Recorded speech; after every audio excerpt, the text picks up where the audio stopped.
Alright, welcome everyone to this video. In this one, I just want to be showing Changli's two best weapons going side to side. What's better? I mean, we obviously know her signature is going to be better, but I want to show you how much better it's going to be by. And to get the most accurate results, I'll be showing you everything maxed, right?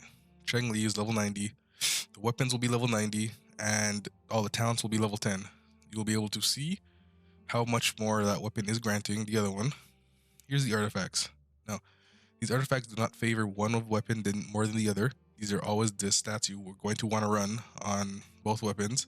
You can make an argument to maybe replace one fusion damage bonus for attack when using the signature because you get so much damage bonus already. But regardless, that doesn't really matter too much for this. Even though there's a lot of crit rate rolled here, 53.2, and this is a crit rate weapon, it's still not going past the 1 to 2 ratio, one crit rate for every 2 crit damage overall. So I'm still not going past that, meaning no stats being wasted. So with that out of the way, let's continue on. Here are the benefits of both weapons. Here is the free to play versus her signature. Main difference is the main stats, crit rate over here versus attack, and the perks. You get 8% crit rate here and 56% skill damage bonus. This is why you would maybe not want to run another fusion. You have plenty of damage bonus here already. And this is giving some attack with ER. The ER is really valuable. It's not going to even show up here. But with a 150 cost ult, this 12.8 ER is going to be quite valuable. Moving on, here are the stats that are going to be used with the free-to-play weapon.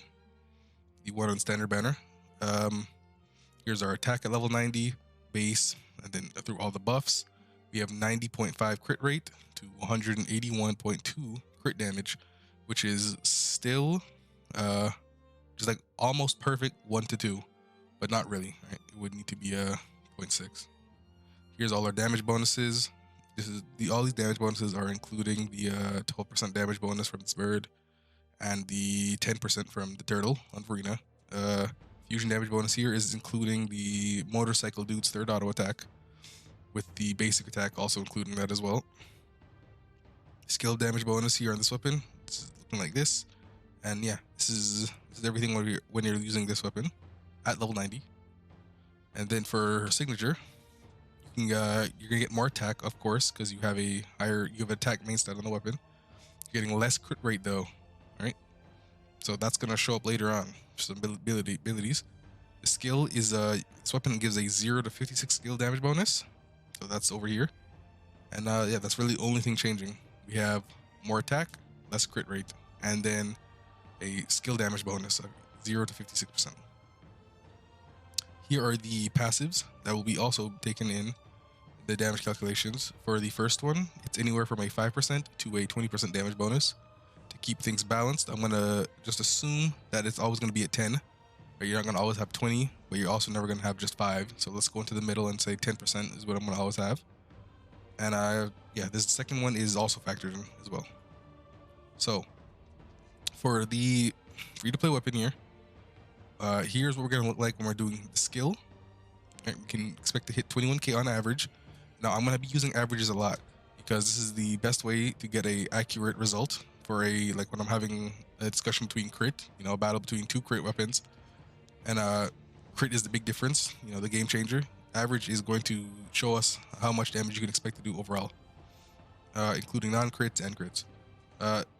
You'll also see later on that the average for this sword is very close to the crit damage as well. Like your crit and average are going to be really close because you have 90% crit chance, right?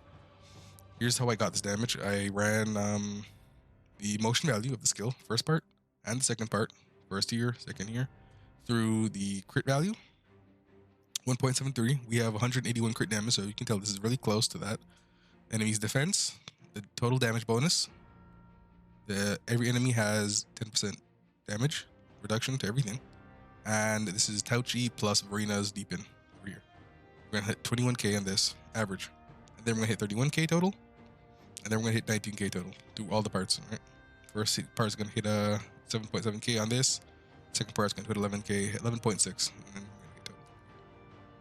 Now here is the other weapon.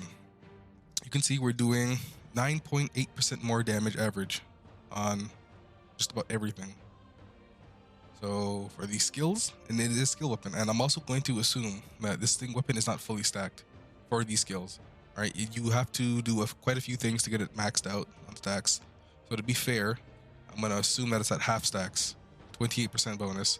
You can get another 28%, but just at half stacks, we are already doing almost 10% more damage than the free-to-play option, which for this weapon is I'd expect more, to be honest. If you're gonna wish for a whole brand new signature weapon, I'd really expect more damage from this. But this is all these results. You can check everything here. We can see our new crit value here.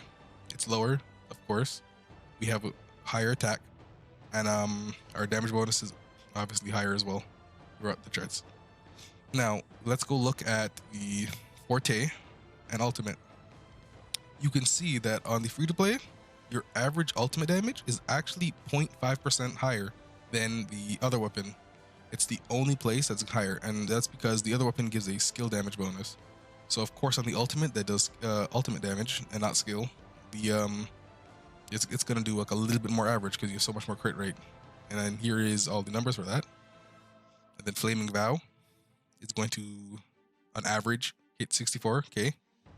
And then when you crit every part of it, it hits 67. You can see only a 3,000 damage difference between average and full crits everywhere.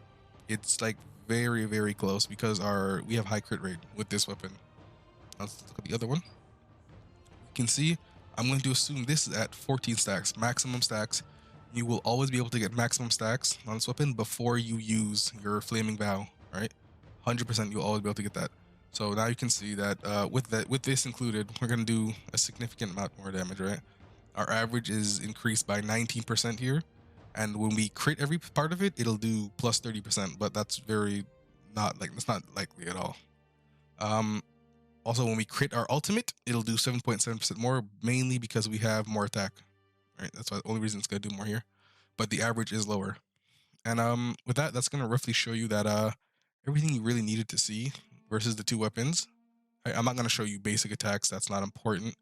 This character is a skill-based character. You want to use resident skill. So everything, including that for these two weapons, have been showed here. And you can see the difference between the two weapons. If you have any questions, feel free to leave it below. And yeah, that's everything I have to say. Peace out.